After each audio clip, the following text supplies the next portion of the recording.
Bonsoir à tous et bienvenue dans le 7-8 Sport numéro 29. C'est parti pour un nouveau tour de l'actualité sport du département. Il s'appelle Nils Dissane, il est 240e joueur mondial et a remporté ce dimanche le tournoi de tennis futur de plaisir. Après s'être fait un peu peur en fin de match, retour sur une finale 100% belge. Ils seront 25 000 à s'élancer ce dimanche sous la Tour Eiffel pour la 36e édition du Paris-Versailles. Nous nous arrêterons sur cette course toujours aussi populaire. Et dans ce 7-8 Sport, nous allons vous faire découvrir la PTK. Lors de l'opération Sentez-vous Sport, les Saint-Quentinois ont pu s'essayer ce week-end à ce mélange de badminton et de volleyball créé au Brésil. Et puis évidemment, en fin d'émission, tous les résultats du week-end. Mais avant de développer ces titres en images, place tout d'abord à notre débat basket après le titre historique de l'équipe de France hier soir. Hop là. Je fais mon sport. Je le disais hier soir, l'équipe de France de Tony Parker a réalisé l'exploit, enfin le premier titre du basket français, victoire contre la Lituanie 88-60. Et pour se mettre dans le tempo, dans le rythme, avant de présenter et de dire bonjour à mes invités, je vous propose tout d'abord d'écouter l'avis des Saint-Quentinois sur la victoire de l'équipe de France hier soir. C'est génial, ça représente la France à l'étranger, donc quelque part, c'est le prestige du pays aussi. J'étais vraiment très contente pour eux, parce qu'ils attendaient ça depuis très longtemps. Et finalement, ils ont gagné. Persévérance, voilà. Comme quoi, dans la vie, il faut toujours persévérer. Je pense que c'est une magnifique victoire. Les basketteurs français étaient très dynamiques, ils en voulaient beaucoup, et puis c'est un spectacle intéressant. Moi, j'ai pensé que c'était, bon, c'est un sport que j'aime bien, où ça va vite, où les juges en général sont honnêtes. Et puis j'ai trouvé l'équipe de France, remarquez, face à eux, ils n'avaient pas des joueurs faciles. D'où, il y a eu un vers célèbre de Corneille, à vaincre sans péril, on triomphe sans gloire. Donc là, vraiment, il y avait péril, ils ont vaincu, c'est très bien. D'où la gloire. Ça m'a fait plaisir. Maintenant, ce que ça m'inspire, rien de particulier, mais ça m'a fait plaisir surtout pour les joueurs, quoi. Ça faisait un petit moment qu'ils couraient après. Très belle analyse des Saint-Quentinois sur ce match, cette finale d'hier soir. Et pour la débriefer, beaucoup de monde autour de cette table. Isabelle Mirabel, présidente du basket club de Guyancourt, est à mes côtés. Olivier Mazet, agent de joueur bien connu sur Saint-Quentin-en-Yvelines. Et puis après, on parlera évidemment du Paris-Versailles avec Jean-Marc Fresnel. Vous pourrez évidemment intervenir dans ce débat sur le basket. Je crois que la première question, Isabelle, Olivier, tout simplement, c'est ils l'ont fait enfin, cette génération. Place aux dames peut-être avec Isabelle. Ah oui, c'est une victoire géniale. Là, on l'attendait. Le plus dur, c'était de passer l'Espagne. Après, ils ont été libérés. Enfin, ça s'est vu hier soir. Ils étaient ils étaient euphoriques, quoi. C'était facile quelque part cette finale. Le plus dur, c'était le match contre l'Espagne. Ils ont perdu trop de fois précédemment. Ouais, 8 défaites d'affilée. C'était beaucoup trop. C'était devenu le chat noir. L'équipe qu'on ne veut plus rencontrer sur un tournoi, en fait, Olivier. Je crois qu'on commence à manquer un peu de superlatifs par rapport à la qualification de ce qui s'est passé depuis maintenant 3 jours avec la victoire contre la Slovénie, l'Espagne et puis cette victoire finale là, maintenant pour le titre suprême. Je crois que le mot qui revient maintenant avec insistance, c'est délivrance. Délivrance parce que ça fait 8 ans, comme vous le dites, enfin plus de 8 ans, ça fait 8 matchs qu'on perd contre l'Espagne de façon consécutive. Donc déjà, la victoire contre l'Espagne, c'est une vraie délivrance. Et puis, c'est entre guillemets la consécration pour 2 générations. La génération de Tony Parker qui court après depuis maintenant 10 ans, qui s'est sacrifié tous les étés pour venir en équipe de France avec des succès, mais aussi des défaites et puis des remises en question. Et puis l'avènement de la nouvelle génération de Nicolas Batum, Antoine Dio, etc. Et vraiment, je crois que le maître mot, c'est délivrance. Tout le basket français, je pense que tout le public sportif français en général est très content de cette victoire et je pense que ça laisse présager de belles choses pour l'avenir. Comment vous l'avez vécu cette finale hier soir, comme des millions de Français, Il y a eu beaucoup de Français devant leur télé et des Yvelinois aussi, devant votre télé, dans un bar peut-être, avec les amis, à la famille? En famille, bien sûr. Les enfants, mon mari, tous devant la télé et on était à fond, à fond pour l'équipe de France.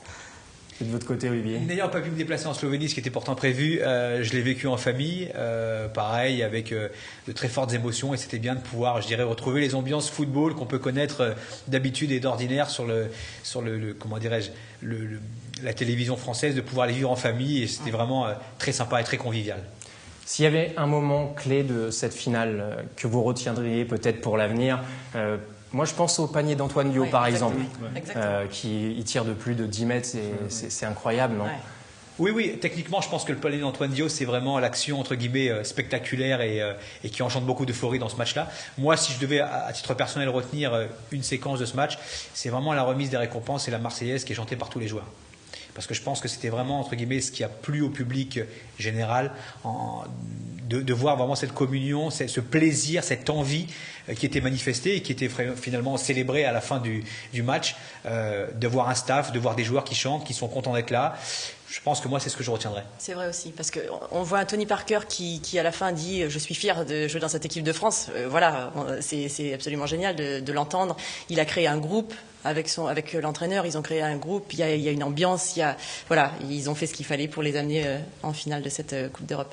Olivier, vous êtes agent de joueur, hein, je le disais, vous vous occupez de beaucoup de joueurs de Pro A. Vous aviez des joueurs à vous dans ce groupe ?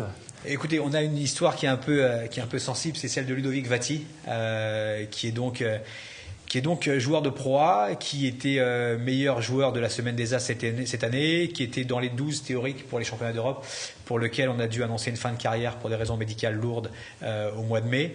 Donc il y avait vraiment une double émotion vis-à-vis de ce match. Bien évidemment la satisfaction de la victoire et puis un petit pincement au cœur, surtout pour lui, parce que quelque part c'était son aventure aussi. Il fait partie de cette génération de Nicolas Batum, Antoine Dio, Alexis Aginsa. Ils ont tout gagné ensemble en équipe de jeunes. C'était vraiment l'avènement pour lui. Ils ont été champions d'Europe junior. Ils ont été champions d'Europe junior.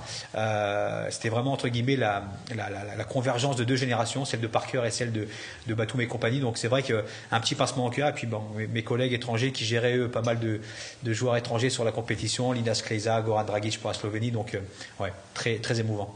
Quel est le rôle d'un agent de joueur sur une compétition internationale comme ça ? On reste vraiment au quotidien en contact avec son joueur ou pas ? Beaucoup moins qu'en championnat, où vous avez un espace de temps qui est beaucoup plus long entre les différentes rencontres. Sur un championnat comme ça, les joueurs essaient de vivre le plus possible en immersion, c'est-à-dire de vraiment s'imprégner de la vie de groupe, se détacher de tous les aléas, on va dire extra-sportifs, et l'agent a vraiment un rôle de backup à ce moment-là pour vraiment faire barrière contre le joueur, le protéger des sollicitations trop nombreuses, et puis gérer un petit peu les affaires extra-sportives. Vous le disiez, hein, c'est une récompense pour cette génération qui s'est battue pour avoir ce titre après les places d'honneur, hein, médaille de bronze, médaille d'argent aux derniers Euros. Quand on tient un club comme le vôtre, à Guyancourt, Isabelle, on espère des retombées par rapport à un exploit historique en fin de compte pour ce sport ? Oui, bien sûr, on espère toujours. On a espéré avec les filles qui étaient au JO, donc finalistes. Voilà, on a forcément espéré. C'est des mouvements qu'on ne connaît pas forcément dans le basket parce que c'est récent, surtout dans le basket féminin. Donc, et je pense qu'il y a des retombées. Clairement, je pense qu'il y a vraiment des retombées. Là, on a participé au forum des associations sur Guyancourt. On a eu la queue pendant 2 heures. C'est-à-dire qu'on n'a pas levé le nez pendant 2 heures parce qu'on avait beaucoup de jeunes. Les jeunes, ils viennent vous voir, ils vous disent « je veux faire comme Tony Parker ». C'est un peu ça qu'ils disent ou pas encore ? Ils l'ont dans la tête. Et Tony Parker, ils l'ont tous dans les yeux, dans la tête. Batum, c'est pareil. Je veux dire, ce sont des joueurs connus, reconnus partout dans le monde. Forcément, ils l'ont dans la tête. Et puis, ils sont de plus en plus médiatisés. Donc, on en parle. Forcément, c'est un petit peu comme... Évidemment, c'est pas le niveau du foot, mais par contre, on avance par là un petit peu. Donc, la médiatisation joue énormément. Je sais que vous allez créer là, ces derniers temps une équipe junior masculine.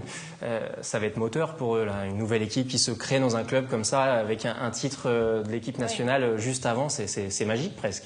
Oui, surtout pour ces jeunes de cette catégorie d'âge, de cette tranche d'âge, ils s'identifient beaucoup parce qu'ils ont l'âge où on a besoin un petit peu de se représenter ce qu'on voudrait être. Et donc, on crée une équipe junior parce qu'il y en avait pas, enfin, c'est récent dans les Yvelines. Donc, on ouvre ce créneau sur 3 tranches d'âge. On espère qu'on va avoir beaucoup de jeunes. D'ailleurs, on recrute encore, hein, c'est un appel pour toutes les catégories. Vous allez trouver avec une performance pareille. Ouais, voilà. Cadet, cadette. Et, c'est-à-dire, à partir de U16, on recrute encore au club. Tout le reste, c'est complet, malheureusement. Donc, on a plus de place chez les jeunes. C'est génial pour nous. Mais là, on le dit, il faudra revenir l'année prochaine pour les enfants, en tout cas. Parce que Dernière question, quel message on peut donner justement aux jeunes basketteurs qui vont avoir envie de venir sur les parquets avec cette victoire, Olivier ? Moi, je pense véritablement que cette performance, c'est vraiment la marque de cette expression. On peut vraiment y croire et tout est possible. Cette génération a subi, comme je vous l'ai dit, de lourds revers. Ils y ont cru, ils ont persévéré. Et puis, je pense que le message clé, c'est vraiment de voir qu'on peut être, à l'heure où le sport est vraiment décrié par rapport à ce débat autour des gens qui gagnent beaucoup d'argent, etc., de la disponibilité, de l'envie, de la simplicité, je pense que c'est vraiment les valeurs qu'ont pu véhiculer ce groupe qui sont importantes, la générosité, la communion avec le public, la disponibilité et l'envie, vraiment l'envie. Et je pense que lorsqu'on a une envie qui est débordante comme ils ont pu l'avoir, rien n'est impossible. Moi, je pense que c'est le message que j'enverrai. On va rester sur cette belle note. Alors, rien n'est impossible et espérons du coup que les jeunes joueurs viennent du côté de Billancourt pour la saison à venir et les saisons prochaines. Merci beaucoup à tous les deux en tout cas d'être venus débriefer ce bel exploit. Il s'appelle Nice Dessin, il est 240e joueur mondial et a remporté ce dimanche le tournoi de tennis futur de plaisir après s'être fait un peu peur en fin de match. Retour sur une finale 100% belge. Pendant près d'une heure et demie, il a semblé être perdu sur le court plaisirois. Pourtant, Maxime Otten connaît bien les lieux. Pour sa 4e participation au tournoi futur de plaisir, le Belge était tête de série numéro 1. Mais voilà, de l'autre côté du filet, son compatriote Niels de Seine, 240e joueur mondial, réalise la meilleure saison de sa carrière. Dès les premiers jeux, ce colosse prend à la gorge son adversaire, s'appuyant sur une excellente première balle. Jusqu'à 6-4, 5-1, de Seine réalise le match parfait, mais au moment de conclure, cela a failli se finir en mauvaise histoire belge. Le grand Niels se met à jouer petit bras. Maxime Otten revient à 5-4, mais la tête de série numéro 2 du tournoi se sauve finalement grâce à son service. Score final 6-4, 6-4. De Seine succède ainsi au Français Marc Jiquel. Il gagne là son 3e tournoi futur de la saison et va se rapprocher de la 200e place mondiale. Je suis très content que c'était un objectif d'arriver en finale parce que j'étais tête de série numéro 2. Mais bon, de toute façon, tout le monde joue bien, donc c'est pas facile non plus. Et je suis très content de gagner parce que c'est la première fois qu'ici que je joue bien. Avant, j'ai pas bien joué. Je pense que j'ai fait le tournoi deux ou trois fois et c'était jamais bien. Dans le tableau féminin, l'expérimentée Aurélie Védy a dû s'arracher en 3-7 pour venir à bout de la prometteuse Gaëlle Despérier, 6-3, 4-6, 6-4.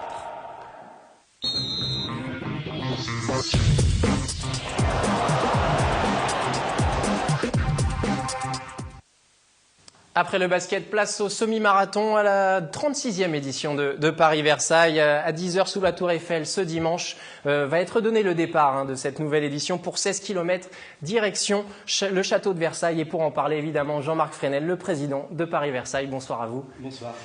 Première question, cette année le mot d'ordre, j'ai l'impression que c'est non au gigantisme. Oui, c'est-à-dire que depuis quelques années, on souhaite faire en sorte que tous les concurrents parcours cette magnifique épreuve et ce magnifique parcours dans de très bonnes conditions. Et moi, mon expérience de coureur et l'expérience d'autres autour de moi montrent qu'il y a un certain nombre de courses qui vont jusqu'à 25, 30, 40, voire 40 000 inscrits. Et on s'aperçoit quand même que ça devient très compliqué à gérer et que je ne suis pas sûr que l'ensemble des participants soient satisfaits de cet environnement.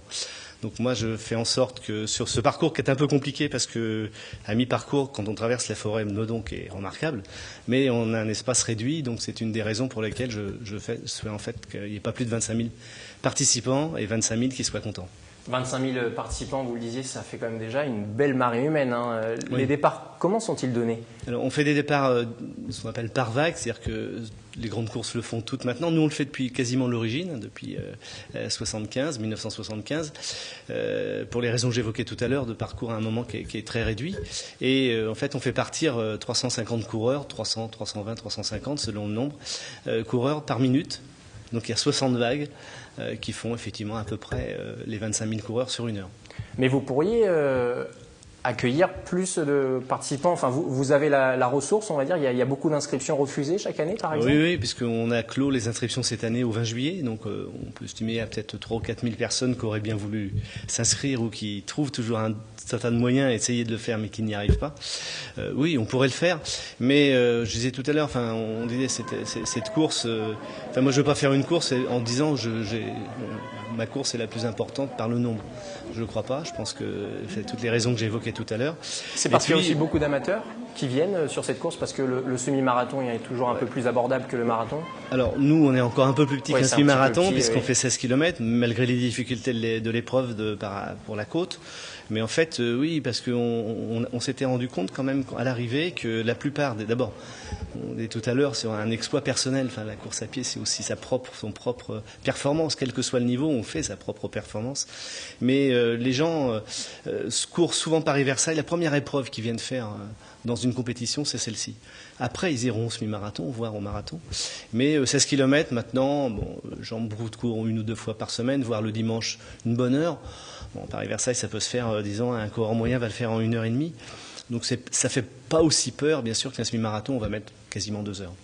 Sur le parcours en lui-même, vous en parliez, il y a cette traversée de la forêt de Meudon. La tactique de course, peut-être le point le plus important du parcours, quel est-il cette année? C'est l'entrée dans Versailles, peut-être, avec la petite côte? Cette partie-là, j'irais un petit peu plus en avant, c'est-à-dire qu'on a l'impression qu'une fois qu'on est en haut de la côte, on a vaincu le Graal et ça y est, on n'a plus qu'à se laisser dérouler jusqu'à l'arrivée. Non, parce que d'abord, c'est la mi-course seulement. Et puis, il y a une succession de petites bosses autour de Viroflay et dans la forêt au Bas-Vélizy, Chaville. Et ces petites bosses, dont notamment un Viroflay, qui fait 300-400 mètres de long, mais qui fait excessivement très mal, parce que là, on est au 13e kilomètre, donc il y a de la fatigue, etc. Et puis l'arrivée, surtout lorsque la météo est avec un vent d'ouest, qui est à cette période de l'année assez fréquent, on a 2 km de vent de pleine face sur l'avenue de Paris à Versailles, une avenue très large, donc en fait sur lequel le vent peut s'engouffrer. Et là, il y a quand même beaucoup de gens qui souffrent énormément, parce qu'on voit la ligne d'arrivée qui est à 1 km et on avance. On la voit de loin, oui. Il y aura des grands coureurs sur cette édition 2013? Oui, comme d'habitude, ça c'est un petit peu une tradition. Une dizaine de Kenyans, Éthiopiens, coureurs d'Afrique, qui eux prétendent à la victoire dans l'ordre de 46-47 minutes. Et puis, malheureusement, on n'a plus beaucoup de Français. Donc même si on a quand même quelques Français, j'espère que quelques-uns feront dans les 20 premiers. Cette course, alors pour le haut niveau, l'intérêt c'est que les gens viennent aussi dans le haut niveau parce qu'elle n'est pas très longue, donc ils peuvent courir ce type de course toutes les semaines. Donc ce qui fait dire que des coureurs qui ont envie d'un petit peu de se frictionner un petit peu avec les Éthiopiens ou les Kenyans viennent aussi chez nous pour cela.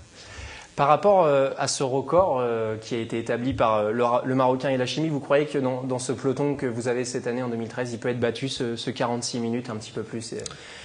Peut-être pas encore cette année, alors j'ai plus tout à fait le nom en tête, mais il y a un jeune coureur qui avait fait 5 ou 6e l'année dernière, qui est éthiopien, qui, je crois, cette année a fait vraiment de très belles performances à Lille, et encore un peu de maturité à venir, et je pense que ce coureur-là sera un grand d'ici un an. Vous parliez de la météo tout à l'heure.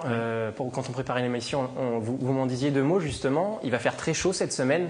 Par rapport à la semaine dernière, ça va être compliqué de gérer cette chaleur qui va peut-être y avoir dimanche prochain. Oui, alors, paradoxe, c'est qu'en septembre, il fait souvent aussi chaud. Enfin, peut-être pas que cette année au mois d'août où il a fait très chaud, mais c'est vrai, il y a souvent une espèce d'été indien qui revient sur cette période.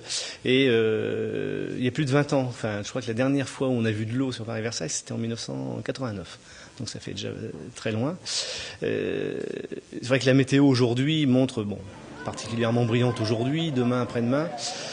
On va attendre un petit peu d'avoir les tendances, mais c'est vrai que sur ce week-end, on a quand même plutôt une tendance avec de la chaleur. Donc on est en train de réfléchir aux mesures qu'on doit prendre nous pour faire en sorte que ça se passe bien. On va arroser les coureurs, on va leur donner peut-être plus d'eau.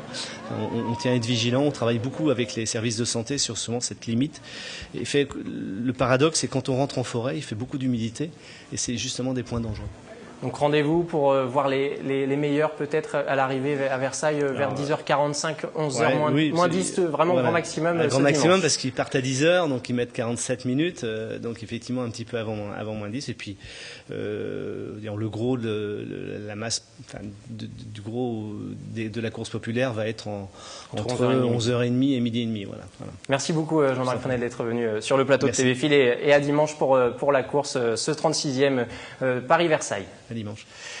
Prenez un filet de badminton, un volant un petit peu particulier, vous échauffez bien la paume de votre main. Avant de jouer, vous pourrez pratiquer la PTK. Ce sport brésilien était en démonstration ce week-end à la base de loisirs de Saint-Quentin en Yvelines lors de la 2e édition de Sentez-vous Sport. Image d'Élodie Moine. Rassurez-vous, votre téléviseur est bien réglé. Ces 4 joueurs n'ont pas de raquettes. Et pourtant, ils semblent bien sur un terrain de badminton, mais ils s'essayent à la PTK. Alors ça se joue avec un filet de badminton et le principe c'est d'arriver à marquer le point en faisant passer le volant de l'autre côté, donc du filet, avec un maximum de 3 passes de chaque côté du terrain. Pour marquer un point, il faut que la PTK, ce gros volant à plumes, touche le sol. Et ici, c'est la paume de la main qui sert de raquette. Même si la précision n'est pas toujours au rendez-vous et la main un peu fatiguée après quelques matchs, le concept est adopté. J'ai vraiment découvert aujourd'hui, je ne savais même pas que ça existait, donc vraiment découverte totale aujourd'hui et je pense à refaire ouais, sans hésiter. C'est pas plus dur que le badminton et le volley, mais il y a des automatismes à acquérir. Déjà, oublier qu'on n'a pas de raquette dans la main, et utiliser uniquement sa main. Donc voilà, ça vient pas forcément naturellement, mais voilà, au bout d'un peu de temps et d'un peu de pratique, je pense qu'on s'amuse assez rapidement. La PTK est originaire du Brésil, mélange de volley-ball et de badminton. Ce sport traditionnel est le plus populaire après le football. Et s'il n'y a pas encore de fédération en France, Nicolas et Muriel entendent bien devenir de vrais smatchers de PTK.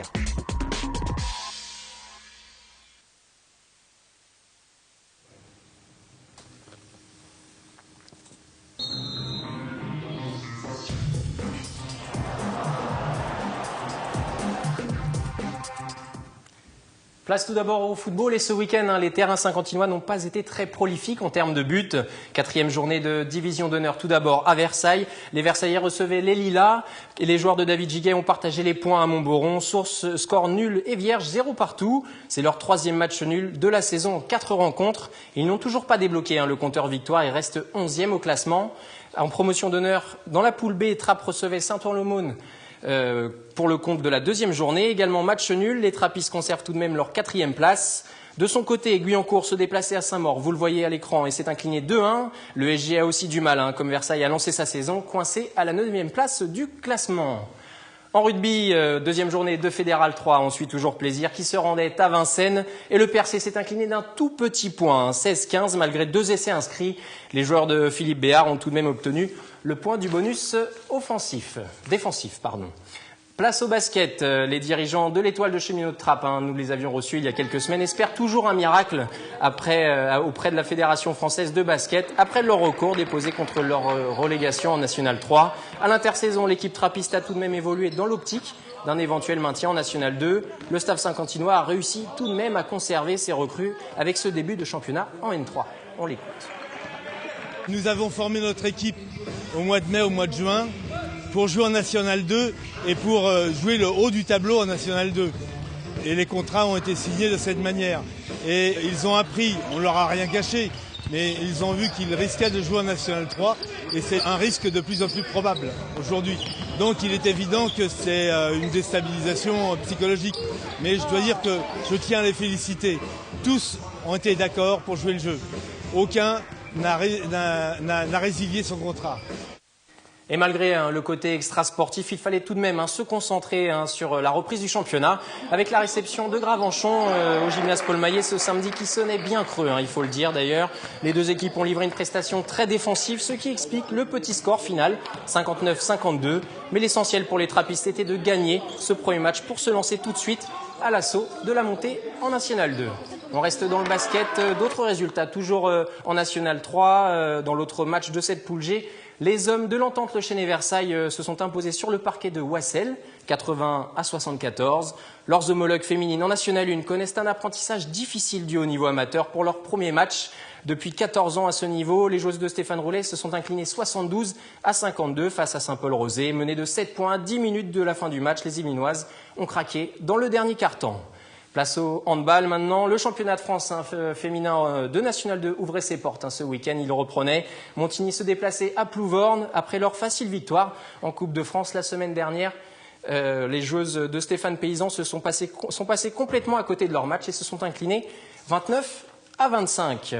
Une dernière info résultat, le roller hockey, c'était leur premier match en National 2 cette saison et les Chocs d'Élancourt n'ont pas fait le poids face à Angers. Défait 11-4. Vous voyez le score qui s'affiche.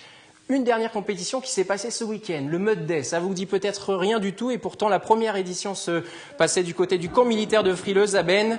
Mud Day comprenait une journée dans la boue et une épreuve intense, alliant défi physique et mental, le genre de challenge en fait, pour tous ceux qui pensent que courir n'est pas suffisant. Ils étaient plus de 13 000 sur la ligne de départ pour les 13 km à parcourir. Au programme, 22 obstacles à passer dans des conditions drastiques, glace, boue, eau et barbelés électrifiés. Et pour finir ce 7-8 sport, vous en avez l'habitude, quelques dates pour l'agenda du week-end. N'oubliez pas le Paris-Versailles, ce dimanche, départ à Paris à 10h au pied de la Tour Eiffel avec une arrivée prévue vers 10h45, 11h-10 pour les tout meilleurs. Et puis vous pourrez assister ce samedi soir au premier match à domicile des féminines de l'AS Montigny Handball face à ici Paris. Coup d'envoi à 20h30. Ce 7-8 sport touche à sa fin, nouvelle version. Merci de l'avoir suivi et continuez à nous donner tous les résultats de vos clubs via les réseaux sociaux et Twitter. Bonne soirée et à lundi prochain.